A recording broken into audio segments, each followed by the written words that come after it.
This was an excellent traffic stop. We know that it saved lives. Now to continuing coverage on a major drug bust in Van Buren County. Take a look at this. This video shows the record amount of fentanyl Michigan State Police say their troopers seized after they pulled over a driver on I-94 in Paw Paw Township earlier in the week. Local doctors say the highly addictive man-made opioid poses a huge threat to communities across our area. Fox 9's Marisa Oberly live in studio to explain the impact of this massive bust. Marisa. Yeah, Janice and Josh, 1 kilogram of fentanyl produces about 500,000 pills. Police found 6 times that during this incident. Health experts say regardless of the amount, just a bit of the drug can put a person in the hospital or even kill them.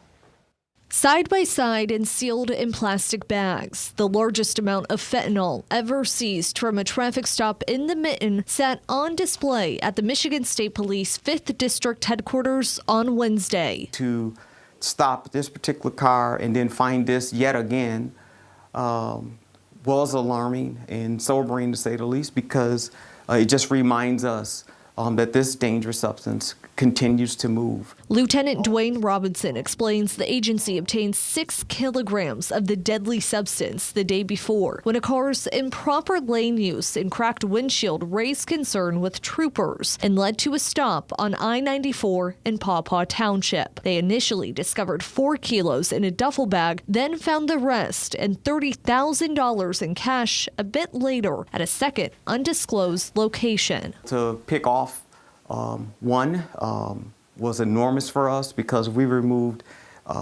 this particular load off the street, and we know that we saved lives as a result. MSP surprised but grateful for the bust given the drug's impact across the state in recent years. According to the Michigan Department of Health and Human Services, more than 1,900 people overdosed from synthetic narcotics like fentanyl in 2020, up from the nearly 1,300 deaths 3 years earlier. We do urine drug screens to monitor what's going on, and it is very uncommon for us to find actual heroin.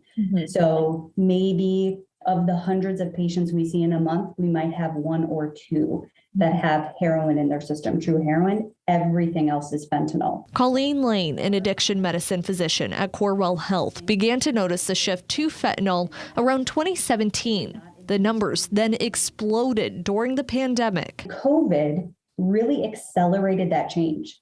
So just like other supply chains were interrupted, all of us were familiar with the toilet paper shortage.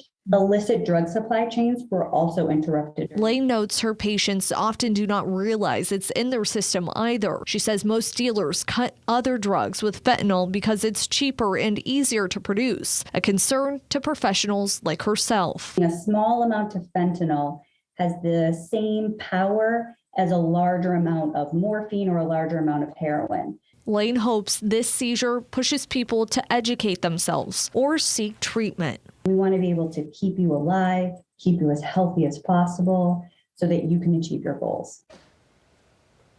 Now, police believe that driver, a 25-year-old from California, was on his way to Detroit. He's in the Van Buren County Jail tonight on intent to deliver charges.